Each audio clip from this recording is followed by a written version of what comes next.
A paz do Senhor, queridas mulheres de Deus, minhas ouvintes e leitoras preciosas que estão comigo nessa jornada que apenas está começando, que é a leitura do livro Invisível, O Dom de Permanecer Escondido em um Mundo que Ama Ser Notado, da autora Sarah Haggard, pela editora Impacto.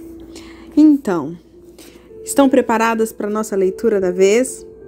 Hoje nós vamos então adentrar no capítulo 1. No último áudio nós praticamente não lemos nada do primeiro capítulo, foi apenas um pequeno fragmento.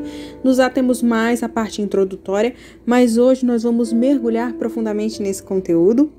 E eu espero que os corações de cada um de vocês estejam aí preparados, ávidos para receber a porção do céu que o Senhor tem para compartilhar conosco através da leitura da vez. Então, sem mais demora, passemos a nossa leitura? Vamos lá!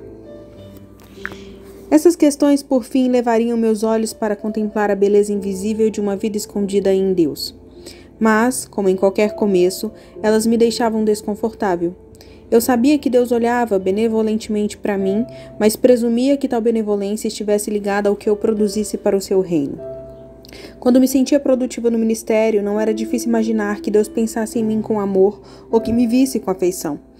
Era bem mais difícil tentar imaginar o que ele pensaria sobre mim nos momentos do dia em que eu não estivesse fazendo algo tangível para ele. As horas em que eu me sentia exposta, incapaz de esconder-me por trás de minha produtividade para o reino de Deus. Qual seria a expressão do rosto de Deus quando eu não estivesse deixando um rastro de vidas transformadas? Como ele se sentiria em relação a mim nos sábados de manhã em que eu ficava jogada no sofá de pijama, exausta pela semana que passara? Mas havia dentro de mim a consciência de que deveria existir algo mais em minha vida com Deus, além de ser produtiva e compartilhar as boas novas com as pessoas. Algo dentro de mim ansiava pelo Deus que eu encontraria quando não estivesse ocupada mudando o mundo. Eu sempre havia pensado que meu desejo de alcançar mais na vida seria satisfeito por mais ministério, mais impacto, mais boas obras para Deus. Contudo, ao invés de trazer-me mais, o crescente esforço que eu dedicava àquelas coisas foi lentamente me esvaziando.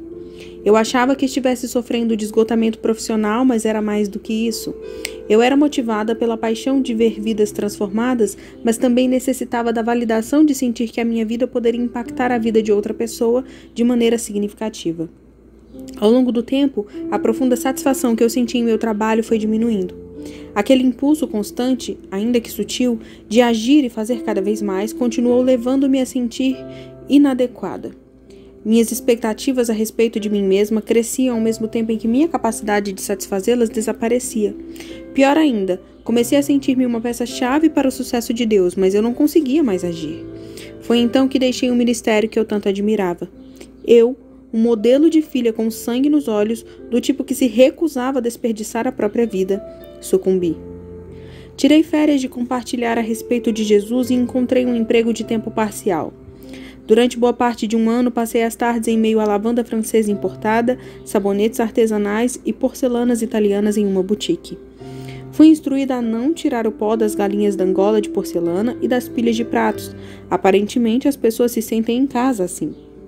E por vezes, eu não atendia mais do que 5 pessoas em um dia. Estava vivendo aquilo que costumava julgar. Alguém que chegava ao fim do dia sem ter uma história de impacto para o reino ou sequer uma conversa espiritual. Em lugar de levantar dinheiro com o objetivo de cavar poços para pessoas que não tinham água potável, eu passava o tempo entre jarras que custavam $100 cada. Era a vida que eu jurara que jamais teria. Improdutiva. Um desperdício enorme de tempo, energia e habilidades. Todavia, para a surpresa de meu coração orientado à produtividade, aquela pequena loja no Barracks Road Shopping Center foi o lugar onde encontrei Deus. Eu levava minha Bíblia para o trabalho e disfarçadamente a abria sentada atrás do caixa. Pela primeira vez eu tinha tempo livre. Discutia a palavra de Deus com ele lentamente, dando menos importância às lições que poderia extrair do que à pessoa retratada nas histórias. Eu andava em volta das mesas rústicas com peças de cerâmica empilhadas, orando uma passagem de cada vez, com o aroma de sabonetes artesanais franceses pairando no ar. E à medida que fazia isso, percebia detalhes sobre Jesus que jamais havia visto enquanto me preparava para ministrar um estudo bíblico ou tentava sintetizar alguns versículos com a intenção de enfatizar algum ponto. Ao ler, aprendia mais sobre Deus e percebia que ele também me observava nos detalhes do dia a dia. Começava a ver a pessoa que era a palavra que eu memorizara e citara por anos e anos. Ele tinha olhos e um rosto. Suas mãos seguravam um martelo, lavavam pés, acariciavam o rosto das crianças e dos adultos. Ele suava. Descobri camadas da natureza de Deus que sequer vislumbrava ao acelerar a vida, nos momentos em que ele não passava de um líder e mestre para mim. Aos poucos, meu desejo de ver e sentir quem ele é, através das páginas de sua palavra, me levou a olhar para os detalhes de sua face, a contemplá-lo longa e detidamente, e não somente uma vez. Ao fazê-lo, percebi que ele não apenas me convidava a enxergá-lo nos detalhes de cada história que eu lera por anos para construir temas e lições, mas que ele também me via nos mesmos detalhes. Talvez pela primeira vez na vida, eu olhei nos olhos de Deus.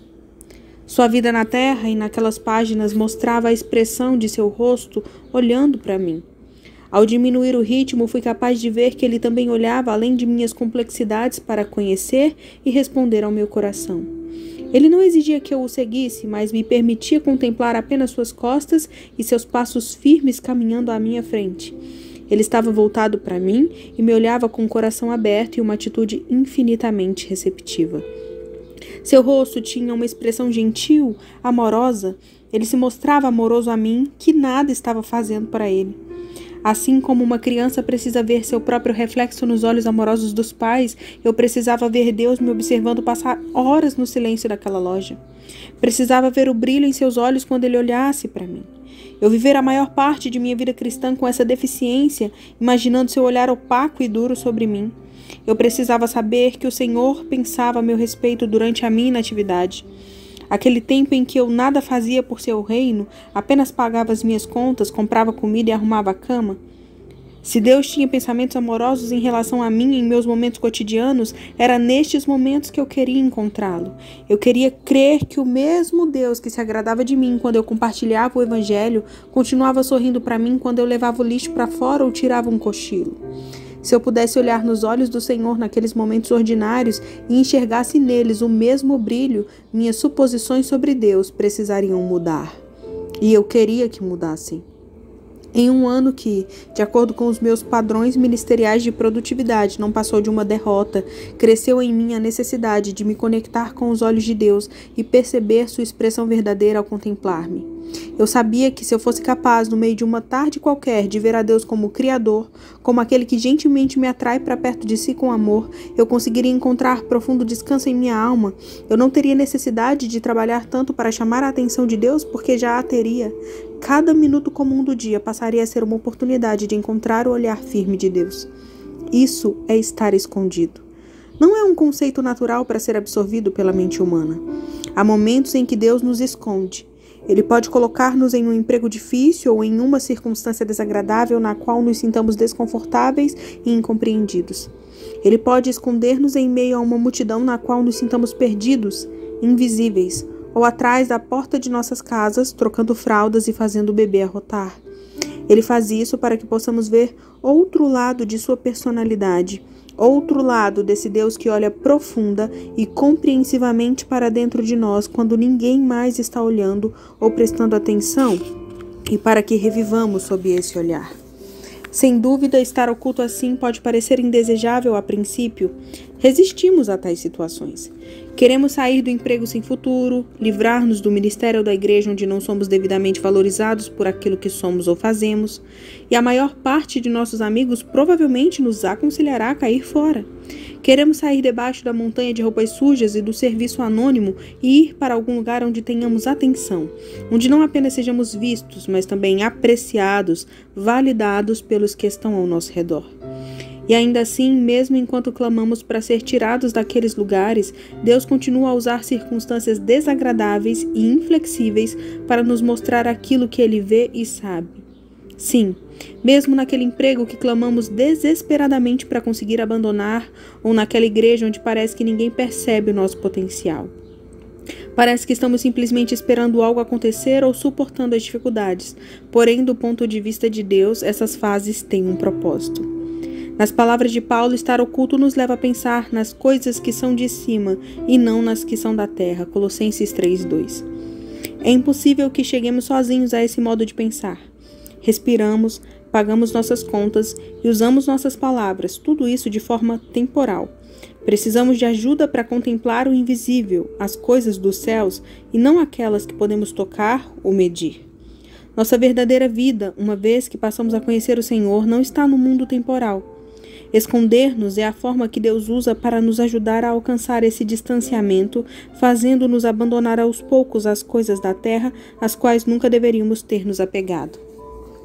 Paulo prossegue dizendo que já estáis mortos e a vossa vida está escondida com Cristo em Deus. Colossenses 3:3. Foi naquela boutique, uma fase em que eu senti estar vivendo a morte dos meus sonhos, que experimentei pela primeira vez essa invisibilidade. Foi ali que aprendi a perder tempo com Deus, entre aspas. Até aquele momento, passar 20 ou 30 minutos com Deus todas as manhãs, com a Bíblia e um diário abertos no colo, era mais do que suficiente e o máximo que conseguia separar. Tenho certeza de que, inconscientemente, eu considerava perdido aquele tempo extra que atrapalhava minha produtividade e disfarçava a preguiça. Porém, à medida que o meu coração era ressuscitado atrás daquelas vitrines, eu começava a enxergar o valor de buscar a Deus naquelas horas despercebidas e improdutivas. E aos poucos comecei cuidadosamente a lhe dar acesso a partes de mim que ninguém, nem mesmo eu, havia visto antes.